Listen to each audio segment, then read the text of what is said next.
requiring that they complete a contact tracing certification course, which is run through Johns Hopkins, and that will further give them knowledge about COVID-19 and the signs and symptoms. Great. Thanks, Jay. So moving on, let's talk about a question related to camp arrival, what happens in the morning. So the question came in, what if a camper has difficulty separating from their parents on the first day of camp? I'll take this one. So we know that it's likely that some campers are going to feel this way, especially their first day, maybe even through their first week. It's normal under any circumstances. In this case, we can allow parents to enter the campus as long as they agree to a health screening and a temperature check, just like campers and staff go through. They wear a mask, they sanitize and wash their hands, and they have to remain at least 6 feet physically distant from all other campers and staff so that they can help their child to transition into camp and kind of overcome that initial homesickness. The next question is for Gary. What's changing this summer with lunch, snacks, and beverages at camp? Okay, so this summer, campers will still bring their lunch from home. We prefer a brown bag because their lunches will be refrigerated and served to them by Cohort. We will be cleaning and sanitizing all lunch table surfaces before and after each lunch period. Additional lunch service areas will be open, including outdoor shaded picnic tables to allow the campers to eat among their groups and to keep distance from other cohorts. Drinks are being offered across all of our campuses, with campers and staff using disposable cups. If a disposable water bottle is brought from home, it cannot be refilled and will be discarded when empty. If they bring in a reusable water bottle, they can bring it to camp and it will be stored. Once it's empty, it will be stored with their gear in their backpack or any other area. However, water bottles may not be refilled. And as always, each year, individual prepackaged healthy snacks will be offered daily. Okay. Next question is going to be for Joanne. Can you describe how camp will be kept clean this summer, including bathrooms and other high contact areas, such as handrails and shared equipment? Will be cleaned throughout the day by custodial staff at each campus, including general cleaning of restrooms, high contact areas, activity rooms, some outdoor areas, and the staff will be sure to clean and disinfect equipment after each activity, including games, consoles, tables, chairs, toys, and that will happen throughout the day. Hand washing and sanitizing stations will be set up throughout the campus, and every time we change an activity, the children and the staff will be required to wash their hands before and after the activity. We have a special cleaning crew coming in the evening after camp is over, disinfecting the entire camp. Great. Thank you. The next question, it's actually a few questions kind of rolled into one. A lot of folks have been asking about programming and activities. And we were on, just so everyone listening knows, we were put on a pause with letting out our programming information just because the state is ruling on a couple of guidelines related to specific equipment, specifically water equipment, water play equipment that, we have to get a ruling on for this year because we will be bringing some stuff on campus and we want to make sure we're following all the protocols they have in place. So that's where the delay is on that, but I have some information for today. So I'm going to take this one. And the folks who've been working on programming, our director of programming, a couple of our regional directors gave me some great info. So as we're reimagining summer on campus, we're adding also not only redesigned games and activities, but also additional special events, theme days, theme weeks, and guest performances. This summer, all the campers are going to be introduced to over 50 new activities and games, things we've never played before, and that we've created or brought in from other creators to add to the fun. So we're focusing on a lot of new games that are low contact or no contact to ensure the safety of every child, but also to allow as many kids to play as we can. As we know, more kids, more fun. So Camps R Us favorites like Gaga, Extinction, Poison Ball, Stinger Ball, Hyperspace will all be returning. And if you mention that to your kids, they'll know what those mean. With some modifications, but they'll still be there. And all of our athletic directors are really excited to teach all these new games and bring these into camp and hopefully keep them in camp for years to come. Like I mentioned, we're focusing particularly on enhancing water play with sprayers and splash pads and water balloons and soakers. The stuff that we're exploring the feasibility of with the Department of Health is the inflatable water attractions we're looking into, because there's certain regulations that go into those. And we're looking into seeing how we can have them on campus safely and within our regulations. We're also working with vendors to schedule additional events to supplement for things that we're losing that we normally would have done off campus. So bringing in tripping opportunities and all the activities that we're going to be doing on campus is really going to be great. But we already have some special events planned that are sticking on the calendar: Crazy Hair Day, which can also be Crazy Hat Day, Shark Week Day, Pinewood Derby, our Berry Best Buddies program. That's where we do a Build-A-Bear project. And we have a bunny this summer with the t-shirt and all that cool stuff. Ice Cream Day is going to be modified a little bit. We might be doing something a little different for Ice Cream Sundays. Shade's Big Shindig is still going to be happening, our big carnival and barbecue. And we'll explain, when we talk about grouping in a few minutes, how we can do that safely. Tie-dye program, we're going to bring in our petting zoo that we do every year. We have our favorite singer, Darlene Graham. She's going to be coming. The Wild and Wacky Challenge, which is our game show that comes to camp every summer. And a really great illusionist and magician, TJ Tana. We've also added in a program called Young Engineers, which is based on Lego and STEAM activities. They also do a robotics program, and they're going to be coming to visit this summer as well. Our electives, like Crew Fit, our CrossFit-based fitness program, soccer shots, dance instruction, EduCamp, these are all coming back. We're going to release information on registration for those programs next week. That's going to come out in Camp in Touch. So if you've been waiting for that, that'll be here. We're also planning to add electives in music, musical theater, nature, and robotics. So we're adding on a lot of programming to really make the on-campus experience as robust as possible. And we even have more that we're working on that are not quite at the stage to talk about yet, but we're really trying to make this summer something special, especially under the circumstances. Next question is for Joanne. Can you explain the difference between a group and a cohort? Sure. Oops, what happened? I lost you guys. There you go. Okay. A group is the same as it's always been at Camps R Us. A number of campers are assigned to a particular counselor. The number of campers in a group varies by age. It always has. It can go anywhere from 4 to 10 campers per group, depending on the age of the camper. So a cohort is a new term, and it's kind of like group of groups. Think of that, that remain together and travel through the campus and with their counselors exclusively, participating in activities with each other, but without mixing cohorts. A cohort may consist of 2 or 3 groups. Okay, next question, also for you, is can you explain our policies on campers wearing masks? Yes, sure. So campers are asked to bring a mask to camp, though they may not be required to wear them for much of the day. When groups in cohorts are together exclusively, a mask is not required. Campers will be asked to wear a mask during their health screening at arrival in the morning. And whenever groups are not exclusively with their cohort, like for example, if they're traveling through the hallway, or masks will be required whenever there's close contact that's unavoidable. For example, when a child might need assistance or from a staff member who's not in their cohort, like things like first aid, sick bay, if they need to be consoled, or if they need to leave their cohort and use the restroom and be out of that area, they'll just put their mask up. Okay, great. Gary, this one's for you. How will we manage keeping campers cool when they're indoors this summer? So the way we're going to manage that, some of you know, some of you may not know, but most of our indoor spaces are air conditioned. Over the past few summers, we've invested in cooling our indoor spaces to make them as comfortable as possible. For spaces, however, that cannot be cooled with air conditioning, we use a combination of large commercial fans in gymnasiums and auditoriums and smaller room fans in classrooms to make it very comfortable for them. Okay, great. Next one, back to Joanne. What is the plan if someone at camp tests positive for COVID-19? Yes, okay.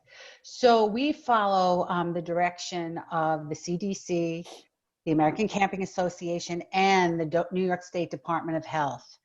We have a communicable disease plan. We follow steps to ensure that our local health departments are notified, and we initiate contact tracing protocols as directed. As the wellness coordinator, I'm responsible for letting parents know if someone in their child's group or cohort is tested positive for COVID. In addition, we'll notify families in any exposed siblings, because we have to think about that too, or in another group or cohort, and follow additional contact tracing procedures through the local departments of health. So there are specific detailed policies for isolating campers and staff that will be implemented, God forbid, if someone is COVID positive. Right. And that's going to go back, I think, also with the contact tracing Right. training that we're doing. Okay. So a couple of general policy questions that came in, just regular stuff about camp. I'll just go through them quick. And then I think we might be able to get to some of the Q&A that's coming in. Okay. So questions about our opening and closing dates, our camp hours. So we're opening on schedule June 29th, a little more than 2 weeks from now. We're going till August 21st. We are off the first Friday of camp for the extended 4th of July holiday. Regular camp hours are still 9 to 5, drop-off starting at 8:40 a.m., pickup going until 5:10 p.m. Those are our regular hours, always have been. And then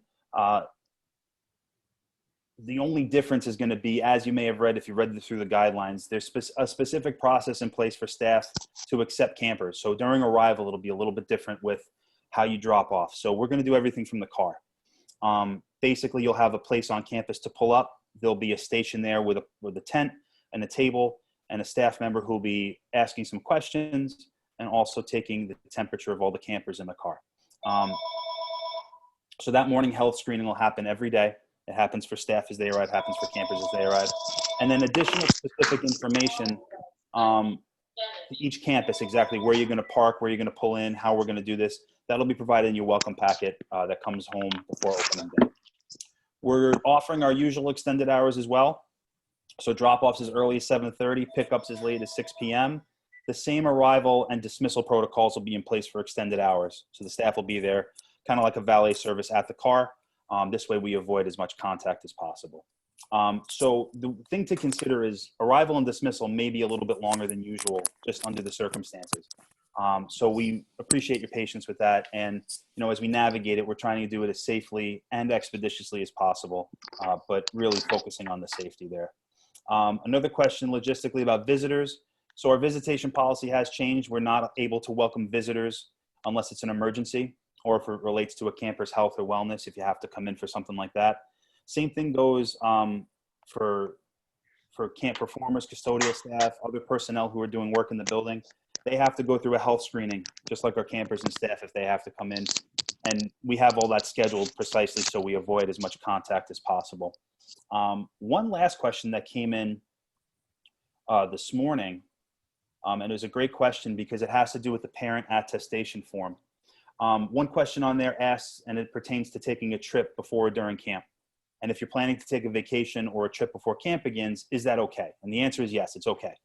We asked that question, to set up a number of different things. So let me just explain. So you can take a trip as long as you're practicing social distancing and practice proper hygiene and wear a mask in public, and you're mindful of the state guidelines for wherever you are, you'll be okay. We're asking the question so you're mindful of the environment you're in, and so you keep everyone at camp in mind as well, because these cohorts are going to be like an extension of family. So we want to trust that each other are doing what we can outside of camp to keep each other safe.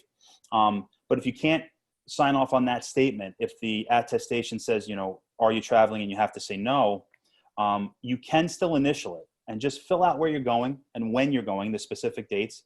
So this will help us to manage a lot of things. One, if someone does test positive for COVID, we can do our contact tracing and know where everyone's been, and really understand, what the travel was. It's an important aspect of keeping track of where our campers are and where they're going outside of camp too.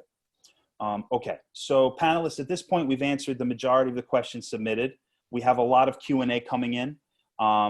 So I'd like to try and get to a couple of these, and, we'll take them from the top. I'll ask the question, and then if anybody wants to jump in, just jump in, and we'll go from there. So a question came in from Carlo. With the Nassau County pools opening, is there a chance to bring some of those activities, I guess bring the campers to the pool? Unfortunately, the answer right now, based on the guidance, is no. And the reason is because these are public pool facilities. We can control very well what our campers and staff do, but we cannot control what the public does. There's a lot of regulations still to be determined about the pools and how many folks they're going to be letting in, where they're going to be positioned. Under normal circumstances, we have a designated area of the pool, a designated area on the pool deck. The lifeguards are very aware of us. We bring our own lifeguarding staff as well. So at this time, we're not able to keep to the guidance from New York State for camps if we go to a public pool. So unfortunately for right now, no. If things change during the summer, we're considering all guidance as it comes in, and we're really acting on the fly to make it possible for our camp to run as close to it as it normally does as possible. But for now, unfortunately, no. Another question came in about capacities and how many kids are registered. It varies by campus, and everything's very specific. So if you have questions about those, just send us an email. We can answer them specifically about your campus without going through all of them right now. We talked about that one, what changes are being made at camp due to COVID. It's very much about taking care of each other and doing what's best to make sure we keep each other healthy. So that's being careful, that's wearing a mask when needed, that's staying in cohort, and also being very vigilant about cleaning and disinfecting and making sure the campus is above the best standard in that regard. And also, that's part of the responsibility, not only of camp, but if your child is sick with anything, keep them home. Do not send sick children to camp. So that's really important. We want you to be aware of the assessments of COVID and other childhood diseases so that we can prevent the spread of infection. So I just wanted to say that as well. Thank you. Thank you. Yeah, and panelists, I'm going through them because there's 30 some odd questions. I'd love to get to them all in the time we have allotted, but if you want to jump in, please jump right over me. So Angelina asked, will everyone's lunch be kept together? So yes and no. So all of the lunches on a normal camp year are always kept in sterilite containers. These are the clear, plastic containers with covers on them. We usually do it by group, and a few groups would be together. The same thing's going to go this year because the groups are going to be cohorted. So we'll only keep lunches that are cohorted in the same container. Mm-hmm. Then all of those containers are going to be in the refrigerator together. So the lunches are together, but they're in individual containers labeled by cohort. Another question Michelle asked, what will you do if and when it rains? We're going to do what we normally do when it rains. We're so lucky to have campuses that have such ample indoor space that we can run a full modified program indoors. If it's raining lightly, at camp we call it liquid sunshine. So we'll keep the kids out as long as it's safe, no thunder, no lightning. But if it gets a little worse, we'll go inside and we'll run a full program indoors.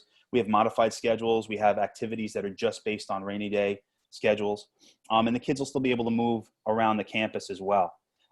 So we can run a full indoor program at all of our campuses. Question came in about modifying your weeks, if you want to extend or change things. If you've emailed us, we are getting back to you. As you can imagine with, the announcement coming that camps can open and everybody getting excited for this, we've been, overwhelmed by the response and we're working as fast as we can. One question came up that, will a payment be charged before my weeks are extended? The answer is no. We're going to get back to everybody before Wednesday of next week when the payments resume. You got an email if you're registered for camp about the payments resuming. And so that's all going to be done as soon as possible, probably Monday or Tuesday, but definitely before Wednesday. I just want to say that Dorothy, our registrar, and Christina, who's assisting her, are really keeping up and getting these done as quickly as possible. So again, if you could just be a little patient, but as Jason said, probably by Monday or Tuesday, everything as far as extensions and things like that will be up to date. Thank you. This is a question actually next. It comes from Tara, Gary. She's asking what types of disinfectants are we using? I know you've been handling the purchasing and talking with the cleaning company. Can you go into that a little bit as to the type of disinfectants? Yeah, I don't have specific names, but we can absolutely put on our website, Jason, or email out to parents what's being used by Nick. We're using a company called Rainbow Maintenance, who we've been using now for quite a number of years. A lot of the schools and parishes also use them. And as Joanne mentioned earlier, at the end of the day, when everyone is home, his crew is going to go out throughout the entire camp and electrostatic disinfect the entire camp. Tables, chairs, handrails, director's office, and so on and so forth. But Jason, tomorrow we can, I have that information from Nick. We can post it for everybody to see, but this is what's being used now in schools, office buildings, churches, and so on and so forth. Yeah, you gave me a printout of one of them today at the office. It's just one of the types of cleaners. I think this is the concentrate. Do you have it there? I think I can hold it Well, up. I don't, it's kind of they're all EPA approved. They're all EPA approved by OSHA. Yeah, this one's Yes. made in New York too. So it's Yeah. a local company. It looks like, you know, it's a disinfectant broad spectrum. And it specifically can kill, you know, SARS-CoV-2. So that's one of the disinfectants. We have a number of them, but we'll definitely get that information posted for anyone who's curious about that. We'll let you know exactly what we're using. And also, I'm sorry, and also we'll be using a product called Sani Wipe. This is the same kind of wipe that's used in Chick-fil-A to wipe down their tables after patrons leave and so on and so forth. So we'll be also using that product to wipe down the cafeteria tables and picnic tables. Right. So everyone knows there's a two-step process to the sanitizing of the equipment. There's a cleaning process to clean everything off, and then we're going to sanitize it after that. So it's always a two-step process now, and that goes for all our surfaces that we touch. So this might be a good question for Joanne. BB asks, are the counselors going to be wearing a mask throughout the day? As I said before, the counselors who are cohorted with their groups, with their cohorts, do not have to wear a mask in the cohort. However, if they have to come into close contact with, if they have to go out, just like the campers, go out into the hall, if they are walking on their break, they have to wear a mask. When they're in the cohort, if they need to escort a child from the cohort to the bathroom, again, not only the staff member, but also the child camper has to wear a mask, yes. When they're outside, they do not, will maintain distance. Okay. You know, the COVID droplets are very heavy. I just want you to know this. So what that means is they don't aerosol quite as well as we thought they did. So if you're in a well-ventilated area, if you're near water, if you're outside, they drop to the ground and they don't aerosol. So that's a very positive thing. And that for that reason, we're increasing our outdoor activities too. Right. Thank you. Another question came in, I'll take this one, about, you know, extending camp or changing registration information as far as modifying your enrollment. If your weeks are changing because, you know, things opening up, you might be changing things. We're allowing that up until the week before camp. So, you know, if you want to wait to see the new updated schedule or calendar, those are all coming out this week now that we're expecting all the guidance from the state. So if anyone's waiting to see the calendar to make any modifications, just let us know once you're ready. We're going to announce that you can have up to the week before camp. So those modifications can come this week. Another question about masks. I'll take this one. It's, you know, with the campers carrying their own masks, they're not literally going to be carrying it all day. What we're going to suggest is you send it in a Ziploc bag, something like that. And then we can put labels on each of them, mark them for each camper in the cohort, and then store them in a container. So that if we know, we're going to know in advance when campers would need to put a mask on. And it's going to be in rare circumstances if for some reason, as an example, if it's a rainy day and we can't socially distance in the hallways. Normally, we're going to have one-way hallways, kind of like what you would see if you've been to the supermarket recently. But if it's a rainy day, one-way hallway won't work because we don't have the access outside. So that would be a case where kids might have to put their mask on just to walk past other kids. We are going to try and schedule activities on delay so we don't have to worry about it, but we'll know in advance. So we'll store their masks. It'll be in their hub. A hub is going to be the room where we gather our belongings, where we store our equipment, anything that's unique to the cohort.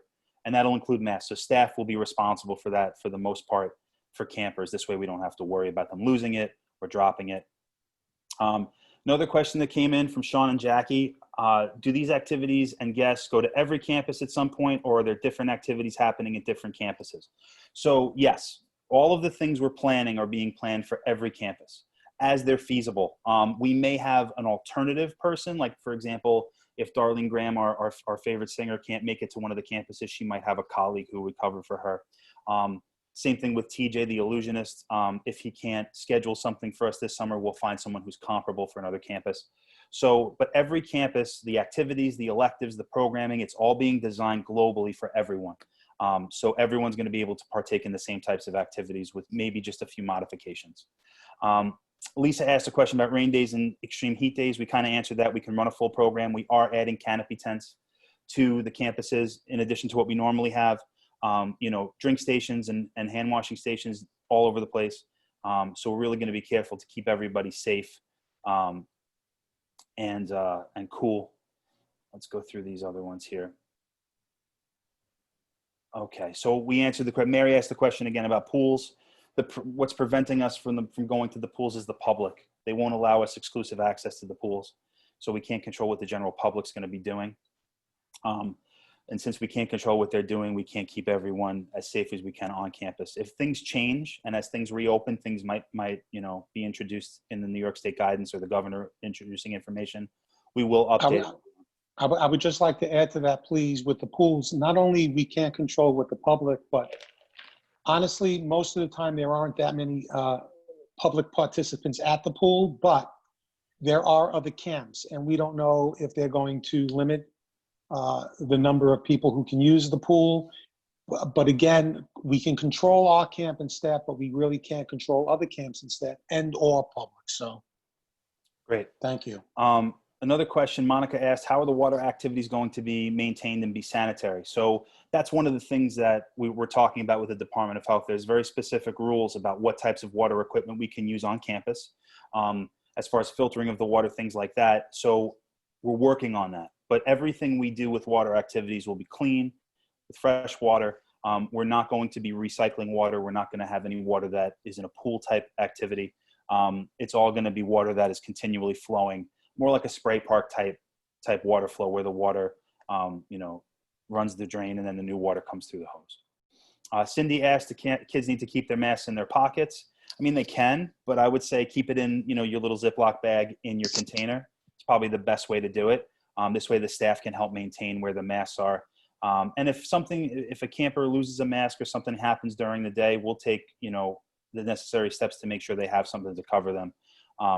You know, we're not going to be running a lost and found as we traditionally do, just to avoid cross-contamination there. So as items are found, you know, we'll try to get them back to the camper or staff member who lost them. So labeling is going to be really important. Make sure everything's labeled as it always is. T-shirt, short, you know, all clothing items, anything, bathing suits, that kind of stuff, towels, very important. So Lisa asked a good question about if a camper is exposed to COVID and has to quarantine, do you get a refund for the last 2 weeks? So we have a medical policy, a medical refund policy, which is in your camper application, your enrollment agreement. And so it goes into detail about what constitutes a medical absence and how long you have to be out before a refund or credit is offered and prorating and all that kind of stuff.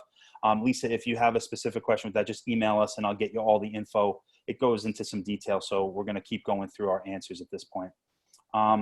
Rebecca asked, describe a typical day for kinder camp. You know, honestly, I don't have the schedule in front of me, but a typical day is going to start with arrival and some morning assembly activities. Kinder camp is then going to start in water. We usually do water in the morning for them for a double period, which leads into changing and back into lunch. After lunch, we'll do a low-level activity, so maybe an arts and crafts type activity or some kind of mindfulness activity. We also have something for kinder camp called Turtle Time, which is quiet time. We have a program at camp that allows kids to, you know, have some low-level activity, and it's a little bit like free play. They can do that in their hub. Back outside for some athletics or some sports, and then maybe one more activity before the end of the day. So it's going to be an active day for all age groups.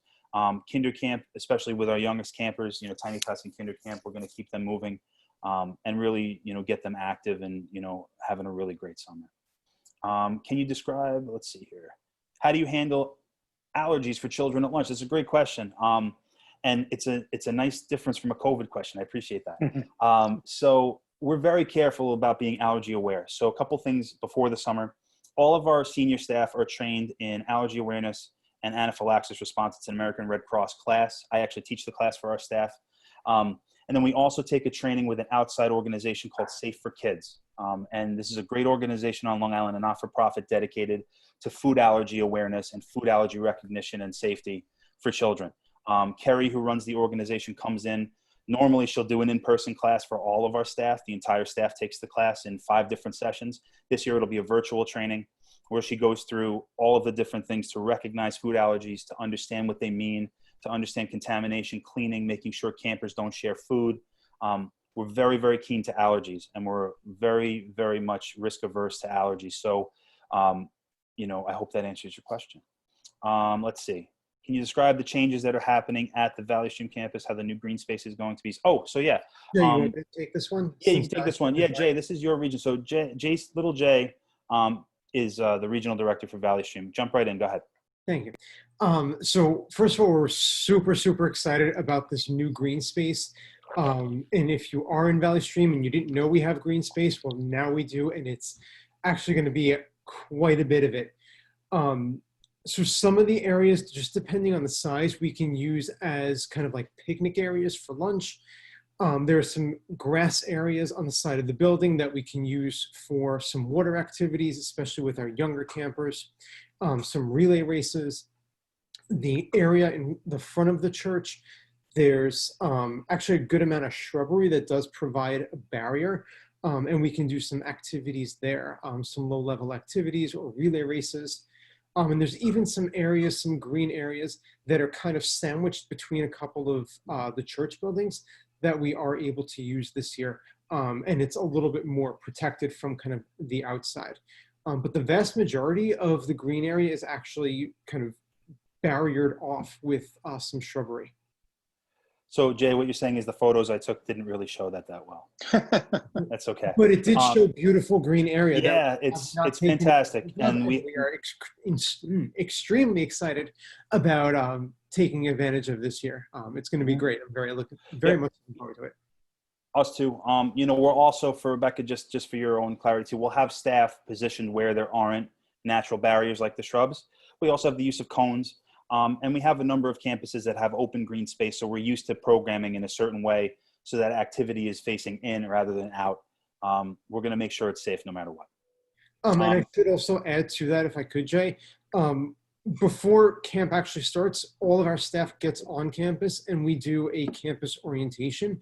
Both the director, the program director, and myself will be there, and we will be training the staff on things to look for and how to handle those kind of situations in those kind of environments. Mm-hmm. Wonderful.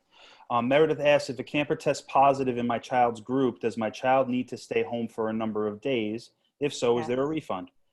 Joanne, you want to take this one as far as contact and what it means when someone tests positive? Yes, if someone in a child's group tests positive, that whole, anyone that child came in contact with will be notified immediately, and they will be sent home. And call your health provider. I'll have to call the Department of Health, and they'll monitor and trace. It doesn't necessarily mean that you have to stay home for a given number of days. There are different protocols. It depends. It depends on the level of contact, right? Yes, it depends if it's close contact or proximal contact, which would be someone had a mask on or you were 6 feet away from someone who was in a room who developed symptoms. All right. So it doesn't mean you're definitely going to get it. It means that you have to isolate, quarantine, so that you can see, make sure you don't get it and monitor. Right. The bottom line is, and for Meredith who asked the question, we're going to follow the specific plan of the Department of Health, the communicable disease plan, which is in place for any contagious, element at camp, whether it's strep throat or Coxsackie or the stuff that we wish was going on instead of COVID. So we're going to follow those policies and walk you through the process. And then, of course, like I mentioned earlier, we have that medical exemption for credits or refunds should something like that happen, so that you can talk about that, if and when it does happen. Renee's asking about a clarification on water bottles. Will refillable bottles be refilled or not? So I'll take this one. Refillable bottles cannot be refilled this year. And that's because we don't want to have any cross-contamination with the jugs that we use. So we're going to have our water and our juice. We're going to be using more disposable cups than normal, which, goes against our green policies, but we're doing what we're doing to keep everybody safe. You can bring a refillable bottle to camp full. So if you come in the morning with your Camps R Us bottle and you have your favorite beverage in there, you can use that until it's empty. Once it's empty, though, we'll clean it out and store it for the rest of the day. How big are the cohorts for kinder camp is a question coming in from Rebecca. So cohort sizes are going to vary by campus.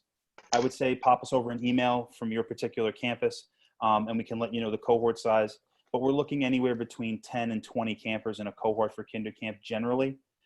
That guidance from the state is being reworked and is being redeveloped specific to the camps in general, because there's some changes coming down. So even though guidance has been issued, there's a conversation between our professional camp industry and the State Department of Health to determine what's feasible and what makes sense for our situation. So as we learn more, if the cohort sizes change, we'll let you know. Teresa asked, how will pickup work? Since it could take up to 10 minutes to get the kids, and there's a lot of parents waiting to get their kids, you know, we're gonna try and have cars identified.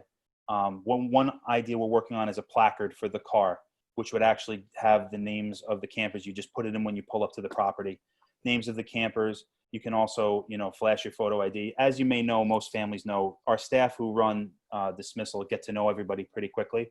And so it's not going to be as cumbersome a process. We're going to try and make it as fast as we can. Marcy asked, what types of activities are there for rainy days? So we do a lot of our indoor activities, of course. We have our innovation lab, which has a lot of STEM activities, robotics, coding, Legos. We have our couple of game rooms. So one game room is dedicated to what I call old school games that don't plug in. So pool and bumper pool and ping pong and knock hockey, and all sorts of board games and card games. We also have our high-tech game room. We call it the arcade.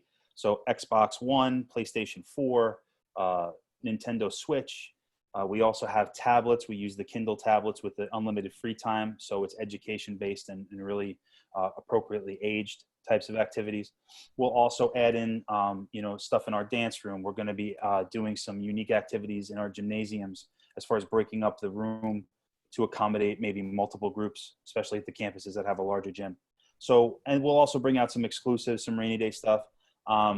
We also may extend periods if we need to. So if kids are having a great time in the game room, to avoid contamination and moving kids around, we might take a 40-minute period, move it to a 50-minute period or a 60-minute period, and cut an extra period out of the day. But there is a specific plan for rainy days. Kathleen said, thank you. Thank you, Kathleen. We appreciate it. Okay. Susan asked, what happens if the majority of a cohort is out one day? Will a child be alone all day? That's a great, great question. We don't anticipate that. You know, if a bunch of kids are going to be absent for the day for a particular reason, it's something kind of unavoidable. And what we'll have to do is make a determination on, you know, cross cohorting or doing some kind of social distancing if necessary. And we will figure that out. We are planning our cohorts to be a mix of full and part-time campers. So even if you have a camper who's only a 2 or 3 or 4 day camper, they'll be with the same cohort. That's a full-time cohort the entire summer. You'll always have the same staff, the same campers, as we've always done in the past. We've never seen the majority of a group out. Anything can change. Anything can change, we've never seen anything like that at all. It's very unlikely. I agree, but we will keep an eye on it, and we'll make sure that we of course don't want a child to be distanced and alone. We're going to figure out whatever protocols, and that might be a good question at our pre-camp inspection with Department of Health. What do they suggest as far as mixing or distancing in that regard? Anne-Marie asked, Vivian asked the same question almost at the exact same time. How many in the cohort? I think we described that already. It's going to vary by age group. Again, the guidance on cohort size is still being discussed with Department of Health. The range that we're hearing is 10 to 20, but we haven't made a determination yet. We started grouping our campers this week, and we look to be in that range pretty much in every age group. Alberto asked about bowling. Same answer, and Mary asked that question too. Again, almost the same time. You guys must be in sync. With the bowling, it's the same idea with the swimming, all right? So we can definitely get our campers somewhere safely. We can bus them safely, but we can't know what's gonna happen at the bowling centers with the general public. And that's the concern here, because we can control what our campers and staff do, but we can't control the general public. Some of our bowling centers are exclusive to us when we're there. Other bowling centers are not. What we're hearing from the main branch of bowling centers we use is AMF. And they're requiring social distancing between lanes. So the problem would be we can't get all our campers in there either. So it's kind of a tough spot. As things reopen, though, as we see the phases continue in New York, we are going to continue to reevaluate all of these situations and see. We don't know. Maybe in the second half of the summer, things change and we start opening up for trips and things like that. So we'll definitely let you know. Susan asked about a revised calendar. We are going to have a revised calendar out. It likely won't be out. You're asking before the cancellation deadline on Monday. If I can tell you this, if you see on the camp calendar special events that normally happen on campus, those are all in place as they are. Where you see trips, we are going to have a modified activity on campus to replace that trip. So if you see a trip like Island Rock, where it's a rock climbing venue, we're going to replace that with an activity on campus similar to that.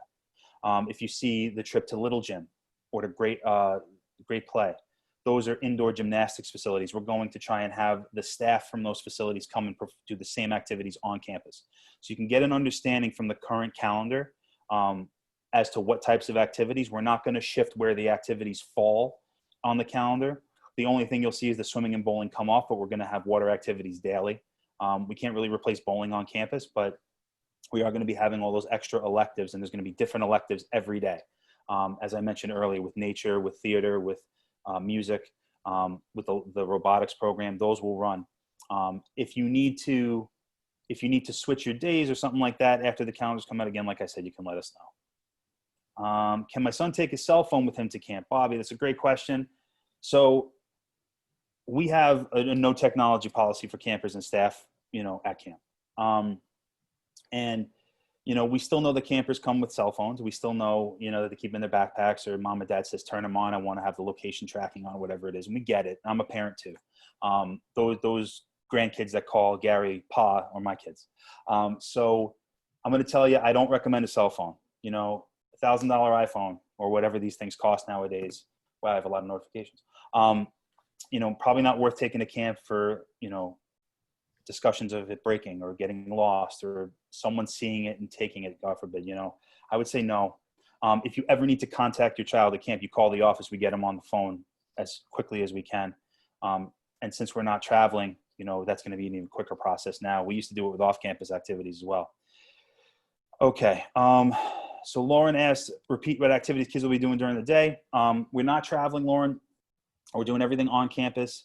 We're going to be putting out a list of activities this weekend, but we talked about all of our special events that are still on the camp calendar. We talked about replacing all of the trip events off campus with a complementary idea on campus to the same type of schedule, and modifying a few just based on the circumstances. All right, Susan asked, how many campers to a cohort? We talked about that one. So a group, small number of campers with a counselor. Let's say you have a kinder camper with 5 campers to the counselor. You may have a cohort with 2 or 3 of those groups together with multiple staff. And that also helps for covering with staff if they take a break or have to use the restroom. Okay, let's see. We have time for a few more. Are there going to be lots of arts and crafts? Last year was a little less. Yeah, arts and crafts, we decided last year to go with higher quality arts and crafts projects, over just quantity. But we are going to have a lot of arts and crafts. We were actually adding a few electives in arts and crafts where we're going to be doing the string bracelets, and we're going to be doing, beading and jewelry making, that kind of stuff. So you'll see some great arts and crafts stuff. We actually just had a great call earlier today with our creative director, Jen. She's also the art director at Farmingdale, just in case anyone's wondering. She has a full plan of daily arts and crafts. It's fantastic. We have computer programming, not Roblox, we said robotics. So not really computer programming. It's going to be more STEM-based when we have the Lego engineering group come in. It's called Young Engineers. We're going to have a robotics program, so that will involve some coding, but not necessarily on dedicated computers. Might be through tablets. Could be just with the robots themselves. It's definitely coming though.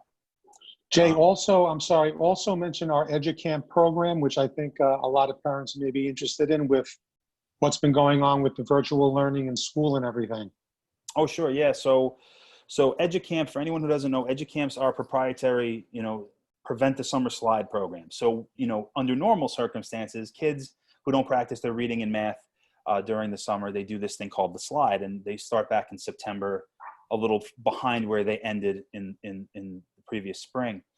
So EduCamp is designed to bridge that gap, and we use the Summer Brain Quest curriculum. It's designed for between the grades. So you'll have between pre-K and kindergarten, kindergarten and 1. We go all the way up to 5th grade. So it's, the elementary grades. And so we're going to be offering that. It's free of charge, just like most of our other electives. The only one that we charge for is soccer when you get to a certain age. But the other electives are free, like EduCamp. And we have a New York State certified teacher leading these activities. So it's pretty great. I'd encourage you to sign up. We're going to be putting the elective signups out next week once we have them all listed. And you'll be able to sign up for one or many, depending on your child's age. There's only a couple that have age restrictions. Crew fits usually for 3rd grade and up.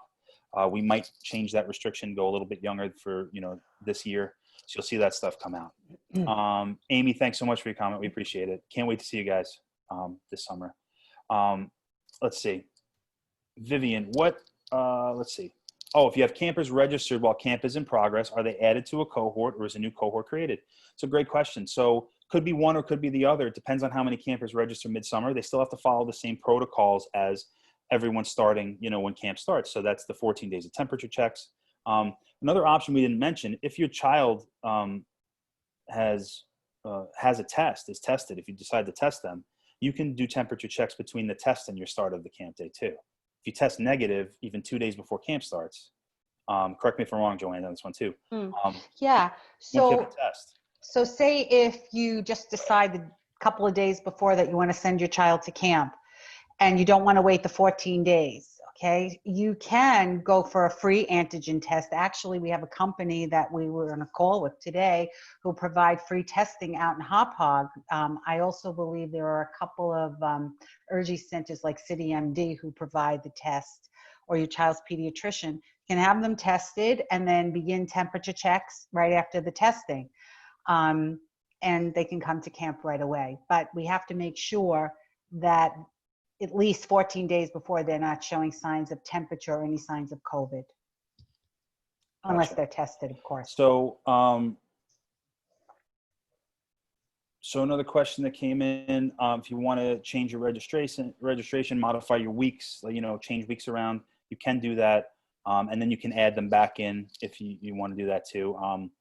All those changes have to be done the week before camp opens. So we open June 29th. That means everything's got to be done by June 22nd. We'll be announcing that date this week officially, but everyone's hearing it now on the webinar. Another question came in, can you do a half-day option? So we generally only offer half days for tiny tots. We're not going to be offering a half or a mini day for older campers. You can pick up early. You can drop off late. You have those options, but we're only offering the full day option for registration. Let's see. Okay, Matthew asked, how and when can we sign up the kids for certain classes, and when can we find out when the classes are going to be held? We're going to announce all that stuff next week. We're just waiting on a couple of vendors to let us know their schedules if anything's going to change. We'll announce the specific days for each elective next week when we announce the forms. Okay, I think we're going to take one or two more, and then we're going to come to our time. Any other questions that came in? There's still a couple in there. We will answer. We will get back to you. I'll answer them through the type chat here if I can, or I'll put them on the FAQ. Donna asked, where will the masks be located within the cohort? Does each child's mask need to be in a plastic bag? Yes, the masks need to be in some sort of sealable bag, a Ziploc bag, for example, labeled, and then they'll be inside of a clear storage container, similar to what our lunch containers look like, a clear Sterilite bin. We'll have that available, and everything will be labeled, and they'll be located in their hub. That's their room that they have to go back to. All right, so we've reached 9 p.m. And so we're going to stop taking questions for now, but we will get all of these answered for you in our FAQ, or we might respond back to you because you provided an email address for signing up for this webinar, so we can get back to you on these questions. We appreciate everyone. And we answered, besides the ones that were sent in as the FAQ, another 57 questions this evening. So we got through quite a bit. If there's a need to have another webinar, another parent information session, we'll definitely look into that so folks can jump on as questions keep coming around or as new information is released. I want to thank our panelists, my parents, Gary and Joanne. Thank you, everyone. Thank you very much. And I want to thank Little Jay, part of my J squad. I'm Big J, he's Little J. You can tell why, I think, in the video too, but in real life it's even more apparent. But we're all working really hard for everyone. We're really trying to do our best to make camp as special as it can be this summer, and to be a really safe place for kids to come and have a great summer, and so that you can have some peace of mind. And as folks head back to work or just want their kids to experience something more than being at home, we're here for you, and we want you to know that. Always feel free to reach out to us. Our information's all over our website, social media. We'll get back to you on any of these additional questions as soon as we can. Otherwise, have a lovely evening, have a great weekend, and we'll see you this summer. Thank you so much. Thank you, everyone. Have a Great. good night, Bye-bye. everyone. See you soon.